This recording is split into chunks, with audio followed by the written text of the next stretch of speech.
What's up, guys? It's Gail here, back on the 59 Gaming channel. We are here today to talk about the MHA Gacha game that's coming out in 2021. Of course, we just had the closed beta. We spoke about it a bit. I think covered it a bit in the Gacha news made by Nolar a few weeks ago or a few days ago. I don't know exactly when this is going to be going, but here with me today we have the man who played the closed beta himself, Hydros. What's going on, everybody?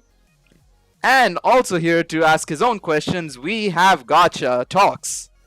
Hey, what's going on, everybody? Pleasure to be here. Thanks for having me. Alright, so like I mentioned, we're going to be talking about the MHA Gacha game. It's expected to release in 2021. We don't know exactly when. We think it's supposed to be in and around the anime release. Of course, Season 5's coming out in early March, when the spring season starts for anime, usually in March 2021. And in and around that time, to kind of build off the hype, we expect it to be then. We don't know exactly. We think there may be some more closed betas. Who knows what might be the case for the game. But obviously, as mentioned, we have some basic information on the game. We've seen footage. Hydros has uploaded his own videos on his own channel, of course. Maybe we might have some playing on screen for you guys to watch right now as well, of course. But yeah, basically, for a quick rundown on the game, it's basically what we know is that it's a 3v3 game. Effectively, you'll have 3 units on your side. It's very casual. They've mentioned it's casual. But Hydros, you've played the game more, you've experienced the game for, what was it, 3 to 4 days of the closed beta? So, give us a quick rundown. 3 days, there you go. So, give us a quick rundown. What do you think about the gameplay so far? Like, what's the main driving points of the game? Well, I believe, as they've mentioned in the website, it is a casual 3v3 game, and it is very much so that. It is a very casual-based type game. It's not like a heavy PvP-looking type game. It's not anything like... I guess one game to compare it to would be Grand Cross, and how heavily that game is with, like, equipment and, all the, like, costumes and stuff like that, make your unit better and better and better. This doesn't necessarily have all that. They have a system sort of like equipment called memories, and we'll get into that in a little bit, but it is very casual. It's not like you have to do a lot to use these or get these or whatever have you. They're pretty simple and easy to understand. Characters are pretty straightforward, and as I keep saying, it's a casual game. It's a really fun casual game just to pick up and play and go. Yeah, no, that's the best part about gachas. Me and Gacha have spoken about this quite often, like what is a good driving point of a gacha. And for me personally, of course, it's, the ability to pick up and play. It's why, games like Dokkan and FGO do so well, because there's no PvP to them. There's no like, oh, I need to do this to catch up to other people. You don't get burnt out, because those are just games you can pick up, play for like 10-15 minutes, drop it down like any other mobile game. But yeah, no, awesome to hear that, of course. So, how do you set up teams? Now, of course, a lot of gachas, like Dokkan, you need to have 6 units on the field. Or, for FGO, it's 3 and 3 in the front, 3 in the back, one of them being your friend unit. And then, like Grand Cross, you mentioned it, 3 units in the front, 1 unit in the back, and then they have support units attached to them. So, what's it like in MHA? How do you set up a team? Alright, so setting up your team, you have your 3 main units, similar to a lot of games like Grand Cross, and I believe you mentioned FGO. It's basically 3 units in the front. Then you also have 2 sub-units in the back. So if your character dies, one of the sub-units will come out, and then if another character dies, the other sub-unit will come out. And it's also it also does say what order they do come out in. So the first one obviously is the first unit that'll come out, and the second slot is the second unit, and so on and so forth. And the way the teams are set up, in a similar way to Grand Cross, how you have like sub-units, instead you're setting up your memories instead. So the memories, as I said, give buffs, some sort of passive depending on what kind of memory you're actually using for that character. They also do have memories that are tailored most likely to specific characters, especially the ones that you summon and stuff. That's pretty much it. That's pretty much it. It's really easy to set up a team. You have your 3 mains that you set up together, your 2 subs, give them all memories, and then you have your friend unit. That's pretty much it.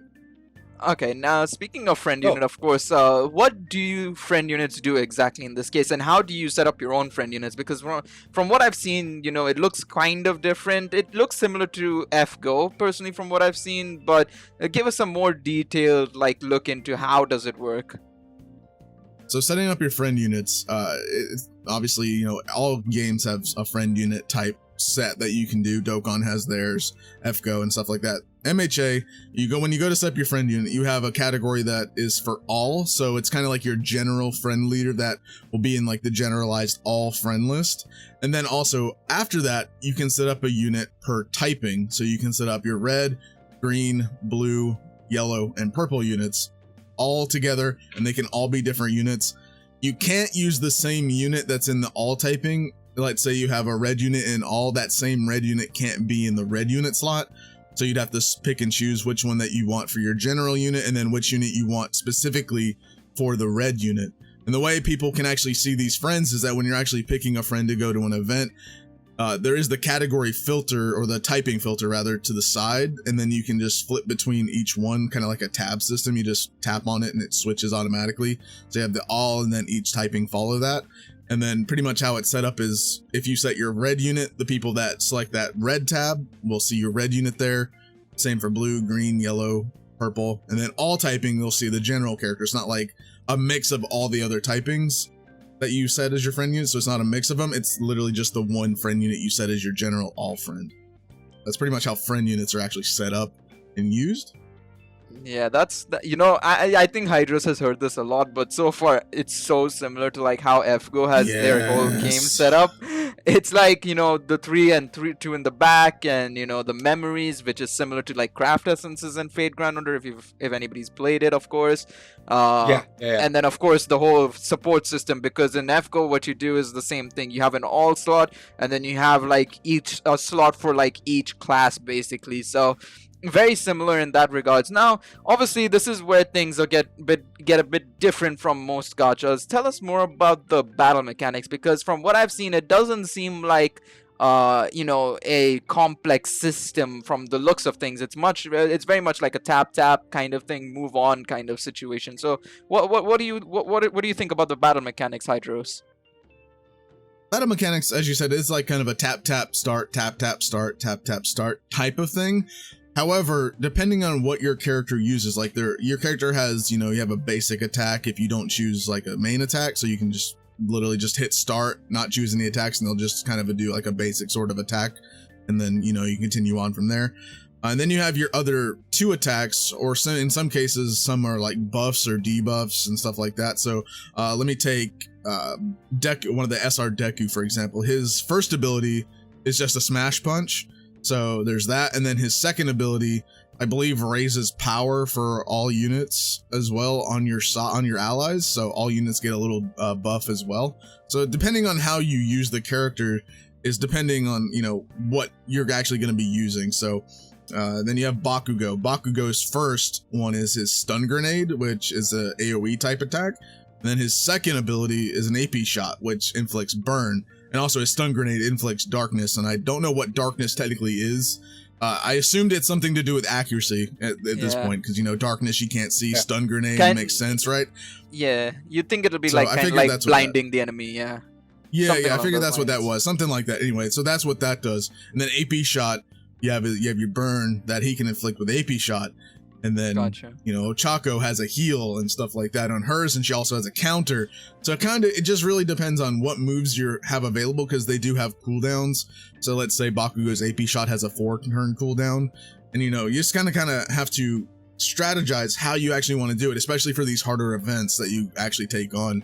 You need to strategize what ones you're actually using at certain points, using your characters and also their abilities to their certain points, and especially their ultra attacks, which also have abilities in them.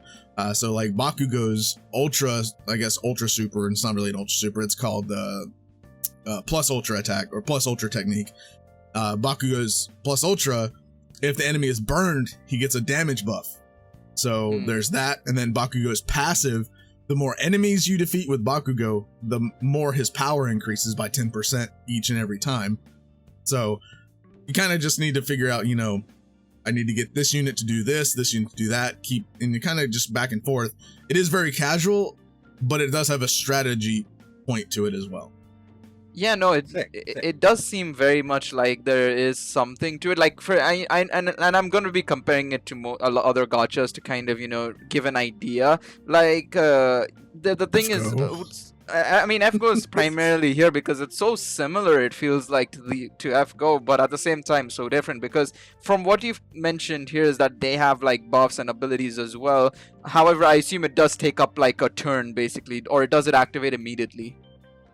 No, so the way you actually do it is you select your abilities. So I have my 3 characters. They have, let's just say they all have all of their main attacking or their ability buttons active, right? Yeah. So you can actually choose which one's first, second, and third. So let's say I do Bakugo's AoE, then I use Toga's attack, then I use Ochako's reflect. So then it'll go off 1, 2, and 3. Also, when you do these, when you hit each one and you do all of these like abilities on the same turn, there's a thing called a chain. And the only thing a chain does is increase that plus ultra meter that's to the side of the character. It's kind of like a lightning bolt. That meter fills up as you progress. So, and that's when you can determine when you can actually use your ultra attack. So, got it. When you chain, depending on your chain length, 1, 2, 3, it goes 10, 20, 30%. That bar fills up more. So you get more plus ultra gauge the more chains that you successfully do. And the higher that they are, you can only go up to 3, and you can't chain plus ultra attack. So that'd be kind of cool, but there's something in there to where I think that there's something there like that you could also do something similar with plus ultras, but I don't know if that's a thing yet. I just found that, so I don't know.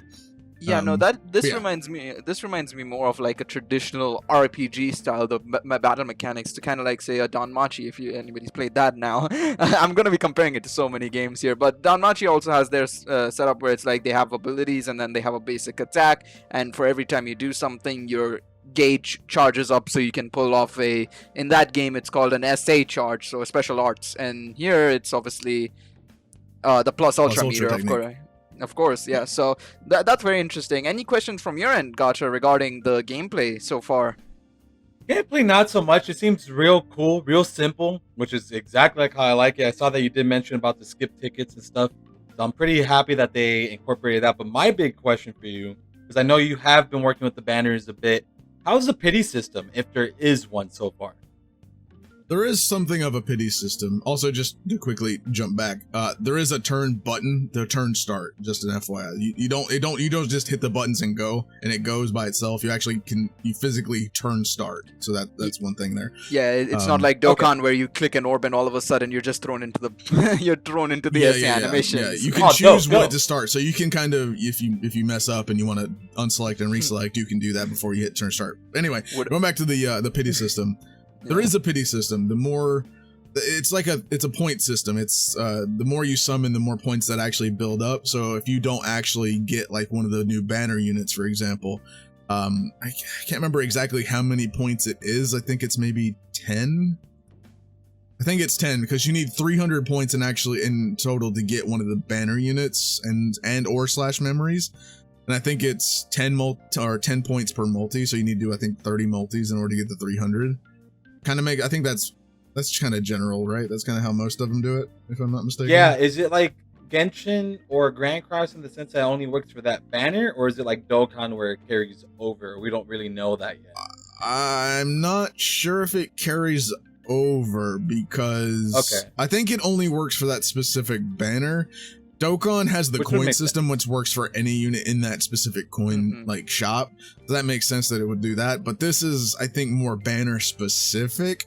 I think, because I'm not actually sure. But once you hit 300, you're actually able to choose like one of the featured banner units or featured memories, if I'm not mistaken. So there was technically on the banner that we had in the beta, you could choose between Deku, Bakugo, and their 2 memories that they had featured on the banner. So.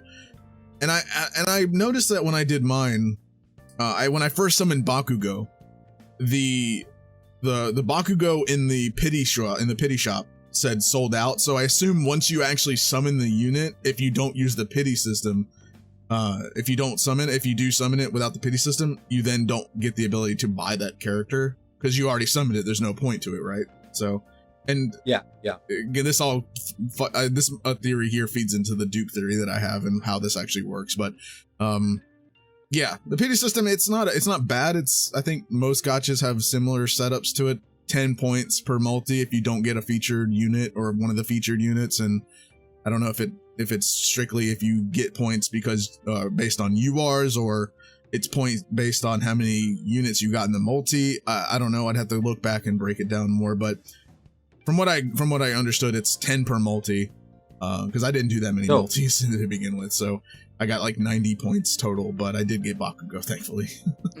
Well, no, it's cool that they actually, made a fair pity system at the very least, right? I mean, 30 multis, of course, in hindsight, but for whales, that's not much. So it's cool that they definitely did add that. So you kind of talked about dupes a little bit. Do we have like a clear understanding what dupes are doing in the game yet, or not really?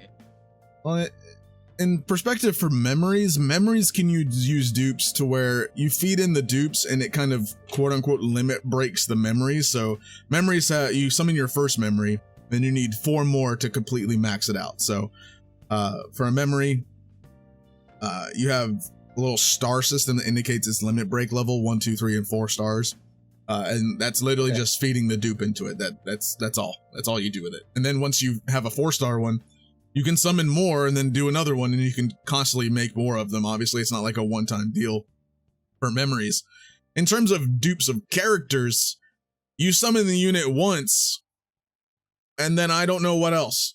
Because when you get a dupe of a unit, I know this because I've gotten Bakugo, the UR Bakugo, twice. And I believe I think it was like, I want to say 15 hero coins. It might have been 35. I may be misremembering, but you get a certain amount of hero coins whenever you summon a dupe of a character. And I do believe that maybe you get hero coins for a memory. I think it's only for characters because that wouldn't make really much sense for memories, but either way, for characters, you get hero coins for dupes. And then with the hero coin shop, you can buy these character shards. And I have no idea what you do with those. They're literally just there in the beta. Unless specifically, let's say, because I was never able to max out a character in the beta. The max level of a character is level 80. And the amount of training items and stuff like that you can get for just the 3 days wasn't necessarily enough, at least in my playtime. I wasn't getting enough of it. But I got max, I think I got was like level 42, 43 on Bakugo, so that wasn't really much. I was like halfway there in the 3 days that I've played. Take that as what you will. That might be ideal. I mean, 3 days just to level up a unit to halfway. I mean, depending on how you like the game, that can be kind of a good or bad thing, right? Yeah. But in terms of what the character shards are used for, my thought is that once you max a unit's level to 80, you can then go buy the shards and then use those shards to then quote unquote limit break the character further, maybe like up the level to 100. Kind of like Dokkan medals, basically. Yeah, but the thing is, you would think that when you're awakening a character, the art changes. You know how Dokkan, you go from UR for SSR to UR, right? And the art changes. You don't need those things to do that for the art in this game. The character art awakening, you don't even need dupes for. So, fair enough. Which is their, That's cool. It's in their ability boost system, which is the best way to compare the ability boost system in MHA would be that of Legends soul boost pages, because you don't need dupes in Legends to soul boost a unit max either. No. And in Genshin, in MHA, you have 5 pages. There's not many, like, I think there's 9 or I think there's 10 total per page of nodes, and you just need to farm the items needed to boost it, right? And then on page 3, on the final node, gives you the character's art awakening. So dupes aren't needed for that. I looked extensively at the ability boost. You don't need those shards anywhere in it, so there's dupes aren't needed for that. So my only other guess would be you use those shards after you've maxed leveled a unit to some extent, because I've looked everywhere else and those shards aren't used. Unless I missed the tutorial thing where it told me, then that's my bad, because I don't remember seeing anything mentioned about the shards ever. But yeah, that's my guess. I don't know where they're used. My guess is, again, after you finish max leveling a unit, you can then limit break the unit and you get like maybe level 90, 100, you know, limit break further and further and further, because you can buy as many as those shards as you want. I think I had like 23 Bakugo ones just because I could. I didn't know what else to buy it with. Do you think it might be that they might just use the same character shards for like variants of the character? So like Bakugo will use those Bakugo shards specifically. Deku will use Deku shards. All Deku units will use Deku shards specifically. Maybe it might be like that. Well, the shards are specific to the actual character unit. So the Bakugo shards that I had, there are ones specifically for the UR one, and there are specifically ones for the SR one. Gotcha. So each unit has their own shard system. So that's why I'm thinking it's based on the level of the character, and then you limit break further after that. But again, I don't know other than that. I never got to a point to where I could use them if I could. Don't remember it even telling me. It might not even have a use. Maybe use them to, if you get enough of them, maybe you can just get the unit. I don't know. That'd be another kind of like a quote unquote pity system, right? You can buy enough shards and you unlock the character, but I never noticed anywhere where that would happen either. And it doesn't have like how in Legends, you know how you have like the souls that you have for a character, like say, you know, when 600 they do, like, out the of times 700 30. and stuff. Yeah, when they have like the times 30, so if you get like 3 of them, but the character isn't unlocked yet. I thought maybe that, but there isn't a part in the game that shows that kind of thing, like where you can see if you have a certain amount of them.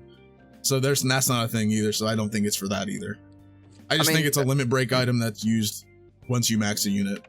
To be honest, based on what you said regarding the level up system, I'd hope that if we can limit break it, it doesn't go back to 0, because that's gonna be another hell of a grind. But speaking of grind, speaking of grind, story and basic quests. Of course, you know, most games have their own like story mode. They have their events to do, basically to farm up. So what exactly is the situation with this game? Now, I know you mentioned like it takes a lot of time to grind up a unit.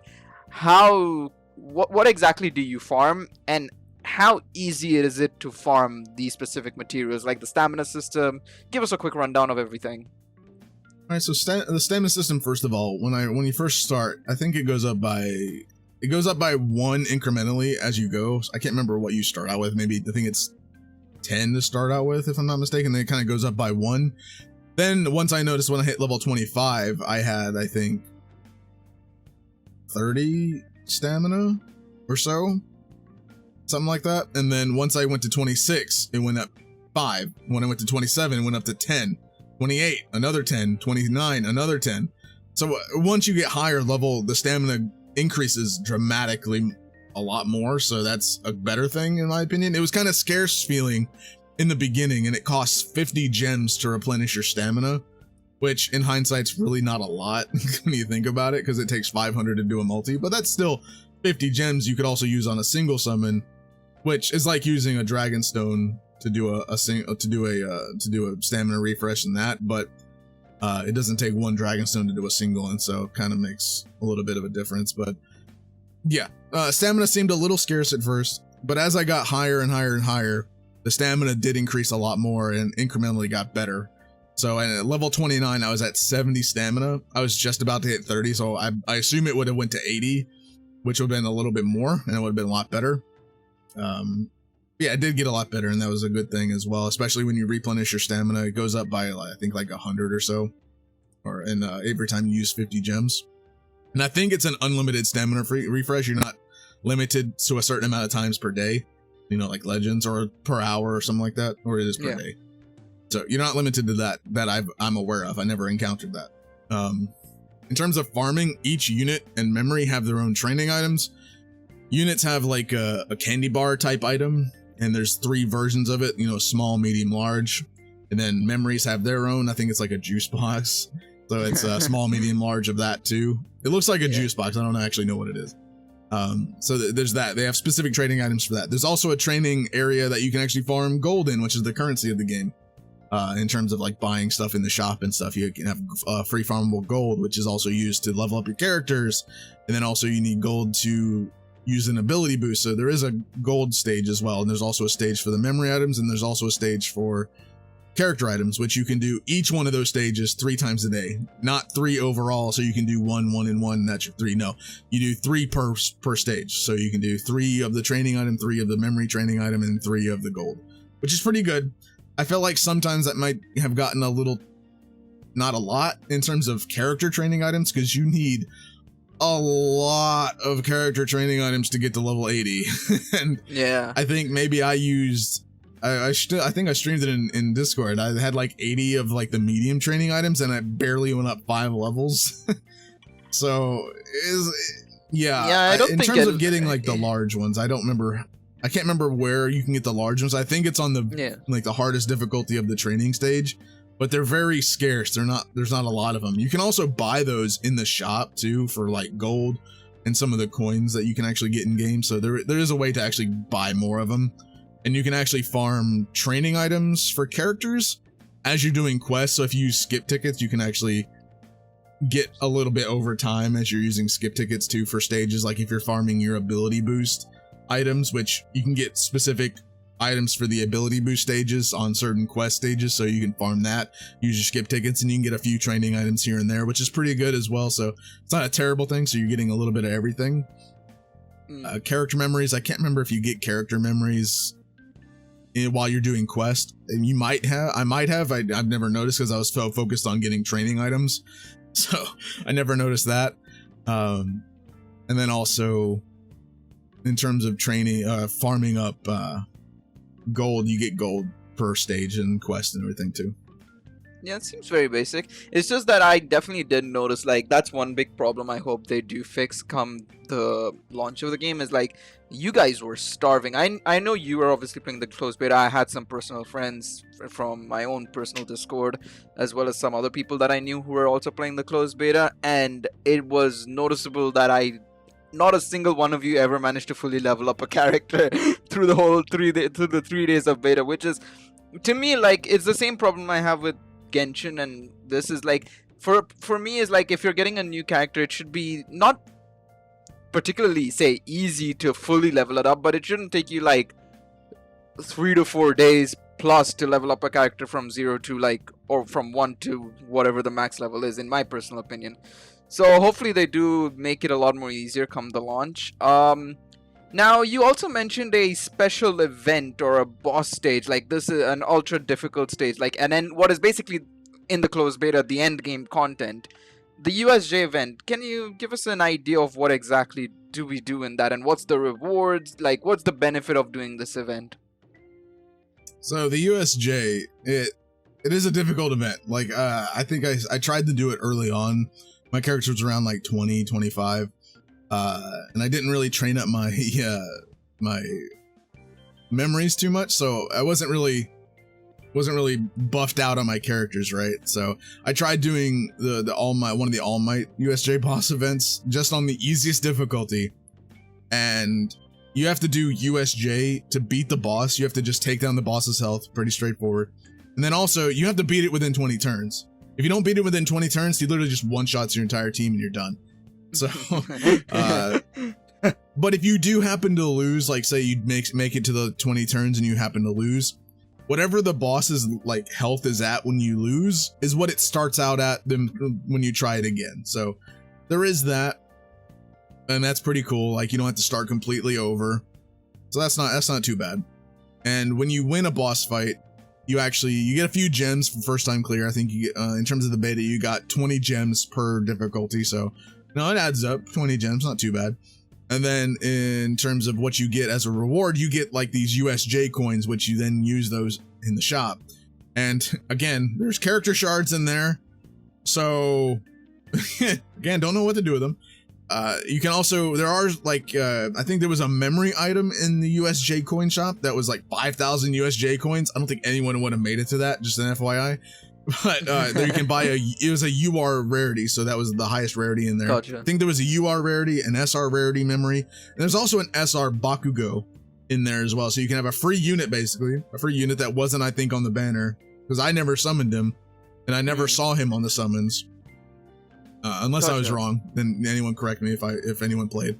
But I don't think he was on the banner. If he was, then I don't know. But I think he was strictly a USJ unit that you bought with those coins. And I think he cost like 500, which in terms of the USJ, it's not like the training and the gold stages where you do it 3 times per stage. You can only do the USJ 3 times in total. So you can either do 3 different typing stages, which the USJ is split up into typings. So you can do red, yellow, green, or purple, yellow, blue, whatever. But you can only do, like, it's overall. So you can either do red stages 3 times, you can do yellow stages 3 times, you can do red, yellow, then blue. But you only get 3 tries for the entire area, so it doesn't really matter. It's not like split up like the other one was, so you can do 3 reds, then 3 yellows, then 3 blues. No, it's 3 overall. So, yeah. And then in terms of the bosses, I think those bosses will also rotate. Because I did find something in the files to where there's a President Mike USJ boss. So I saw that and I figured, oh, the USJ bosses must rotate, because in the USJ in the beta, there's only All Might and Gran Torino in there right now. So I figured that those maybe will rotate over time or something like that. I would hope. That'd be pretty cool. Yeah, makes sense. Or they build up over time. Maybe you have like a whole different variety of them. Seems very much similar to, like, say, Battlefield or something. Not necessarily exactly yeah. like Battlefield, but very similar in that obviously you have these event specific characters you can get, or event exclusive characters, like for example LR Metal Cooler Army or something like that. Or and it's like, that's cool though. How many times so you said you can do it 3 times? Is it 3 times a day, 3 times a week, or 3 times a day? 3 times a day. Yeah, okay. Just like the other one. That's very it good. Resets on the daily reset. It resets your count. So if you did all 3, Gotcha. wait till reset, boom, you can do 3 more. Wait till reset, 3 more. Gotcha. So it's daily. Just like the other Makes stage. sense. The other stage is also daily. I don't know if I mentioned that, but the other one is daily also. That's really good. That's really good. Gotcha, you have any questions regarding the events? Because so far it seems very, very, like, it doesn't seem overly complex. It seems very straightforward and very similar to, like, Yeah, again, like, it sounds it's similar to a lot of perfect. games. Yeah. No, yeah, I'm definitely digging everything Hydros has been mentioning. You know, been watching all his the beta stuff, and honestly, dude, this might be the next big one because it's real simple. It looks good. Yeah.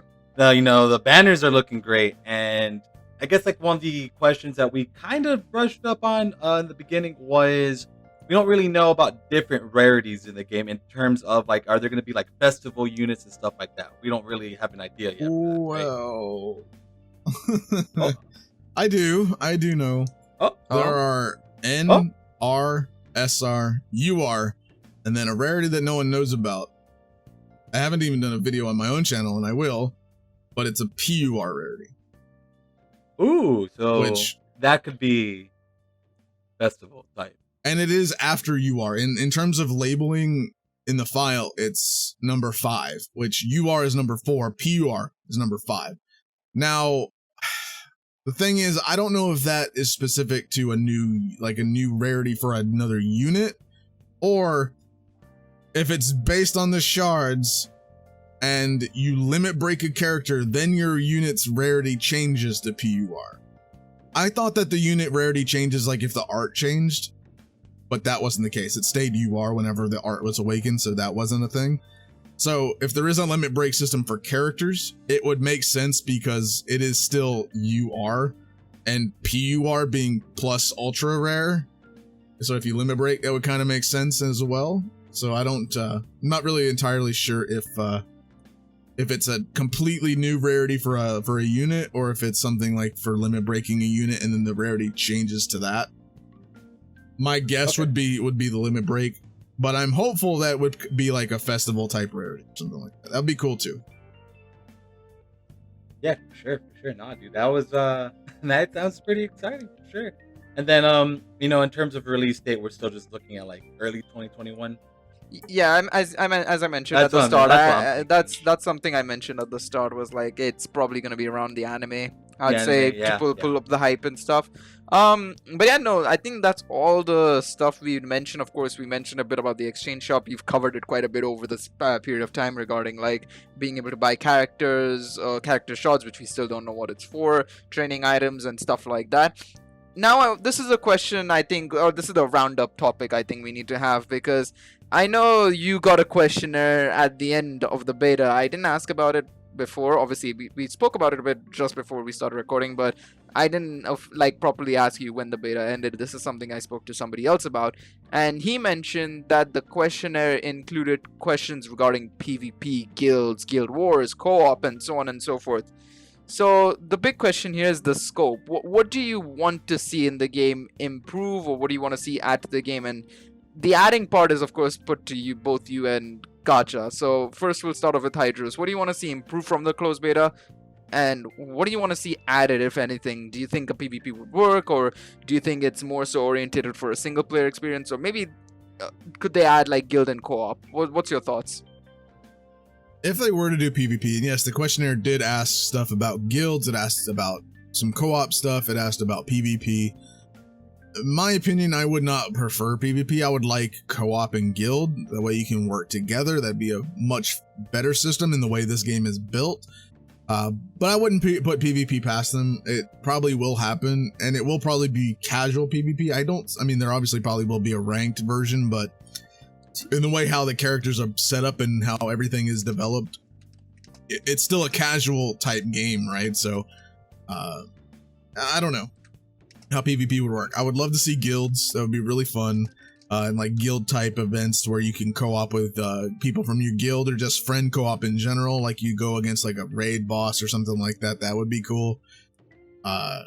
Things I would like to see changed, I mentioned this in my survey when I completed it, is that I would like to see training items upped more, or the main character levels decreased by 10, because currently UR is level 80, SR is 70, R is 70, and N is 50. I think Gotcha. It's like that, but I would like it to be like 60, 50, 50, 40 maybe. That would maybe be a little bit better in terms of not having to go so high. I mean, when you look at other games, like every other game goes up to like 100, 120 and stuff like that, but training items aren't so scarce. And there's only 3 rarities of training items in this game versus like other games. You have like, you know, Dokkan has turtle shells, and that gives you so much experience for a character. So either rework it to give us more drops of training items, especially in the training area specifically, we do it 3 times a day, or let us do the training area up to 5 times a day. It would be more ideal, because again, it's going to take a while to train up a character to level 80. But as well as, I'm also thinking back that, you know, it was only a beta, and also we only went up to chapter 4 in the story, so maybe we'll have more opportunities to get more training items down the road. So I don't know, you know, we'll have to wait and see on the full game release. But that was the thing that I had a problem with, was that I couldn't train the characters fully up to try and test it out on, you know, stuff like the USJ, so I could do the harder ones, because there's no way I could do the harder ones without a fully maxed out character in terms of level, at least. So there's that. That's kind of really it. And everything else was pretty fun. The stamina system was a concern of mine at the beginning, but once I started leveling up higher, and it's not hard to level up your rank, by the way, on your account. It's really kind of easy, especially if you're going up to chapter 4. I was level 29 and kind of just farming here and like items for the ability boost and stuff. So you can level up pretty easy if you're kind of just playing it, and you know, you can not sort of pay attention and still rank up and, you know, skip ticket and all that kind of stuff. So there is that. And I thought that would be a concern, but after I hit like 29, it wasn't so much a concern for me anymore. It felt like it started giving us more stamina over time. And that's pretty much it. Yeah, gotcha. What about you? What do you think? Like, for you, you've not obviously seen more of it, but what do you think overall? What's your scope looking at? Honestly, everything looks really good. I'm pleasantly surprised with how much they've learned from the last gacha game that they had with the My Hero stuff. I think they've really nailed it. They've grabbed a lot of different influences from different gacha games, you know, with like this pity system, the combat, you know, Hydros has been mentioning a little bit about the guild stuff, if that's going to be implemented, and it's looking really cool. I'm not too crazy about the PvP aspect, but I would love co-op, 100%. No, I agree. I think to round my perspective off, you know, I've seen more of the game like from just talking to people, from watching Hydros play and stuff like that. And you know, personally having the experience, I know Nolar and I think have one of the most experience out of anybody in the 5-9 gaming crew regarding gacha games in general, of how many we've played and how many we've spoken about. But you know, this game reminds me so much of like a mixture of, it feels like Danmachi FGO primarily, from like its setups and teams, and then the summoning mechanics. The summoning mechanics more so remind me of Dragalia actually more than anything. The pity system is exactly the same as Dragalia's. You do 30 multis and you get a free one of the featured units, and then on top of that you have the split between the craft craft essence is almost slipped up there. That's FGO, but the memories and the units themselves. Speaking of, I don't think we covered it, but the rates for the memories and units are 3% each. So it's 3% for UR memories, 3% for units. In total, it's a 6% chance you get a UR. Correct me if I'm wrong, Hydros. I don't remember the exact ones for the SRs. The SRs I don't know much about, but we might have on which banner. There is an SR or higher rating, so there will probably be an SR or higher banner in the future. Gotcha. But yeah, there wasn't SR or higher in this one, I don't think. Yeah, we might N's, R's, and SR. R, SR, UR, God. Okay, there you go. But we might have it on the screen for you guys to see it right now. If we can procure a picture from one of the various recordings Hydros has done. But yeah, no, as mentioned, I think PvP is something I'm wholeheartedly against. I've seen gacha games get thrown down the drain because of how bad the PvP becomes because of power creep and stuff. So I'm one of those who is basically vehemently against PvP in any gacha game. I just don't think it ever works well. So for me, it's more so I'd love if there's co-op. I'd love if there's guild raids and stuff like that. I think those will bring the game into a better light at the end of the tunnel, in my opinion. And you see games like Dokkan and FGO do fantastic without having to have a PvP system whatsoever. Obviously, Dokkan's subject to change in the near future, maybe. But yeah, that's just my personal perspective. I think the game has a great distance to go. It's one of the more popular IPs. I think this and the Demon Slayer gacha, which we still don't have much information about. Hopefully, we'll get it soon so we can cover it on the channel as well. But these two games have the biggest chance to go as far as possible because of the names they're tagged to. But yeah, any final thoughts from you guys before we round up? No, just really excited, dude. I think it's going to be a great gacha game. I think 2021 is shaping up to be a great year for gachas, to be honest. There's a lot of great stuff coming out next year. And the only other thing that I hope for is that we could potentially see a global release. I don't think it's going to happen the same month with the JP one, but I do hope that we do get one down the line. And Hydros, what about you? Yeah, global release will make or break this game, I think, overall, just because of the popularity that this game holds in the West. Mm-hmm. That's literally throwing away money if they don't. I hope Bandai, who is the developer of this game, does learn and know at this point that there is a lot of money to be held over in the West side now. Because when stuff like Tap and Rising came out, there wasn't much of the anime wasn't as built up as it was. I think it was the dub version of the anime was a little bit behind. I think they were just ending season 1 or getting into season 2 when Tap and Rising came out. And this Tap and Rising, we're getting into season 3 and almost season 4 type stuff. So that would have been a huge spoiler problem that the West would have had if that game had come to the West, or it would be massively behind. So I'm hoping that this game releases before season 5. I don't expect it to start with season 5. I hope that they would start with season 1 and slowly start to work it in and slowly start up, going up and up and up, or at least starting up to season 2, up to season 3, and then slowly releasing the rest of it out. That way it has a little bit more longevity and it's not thrown all at you at once and something like that.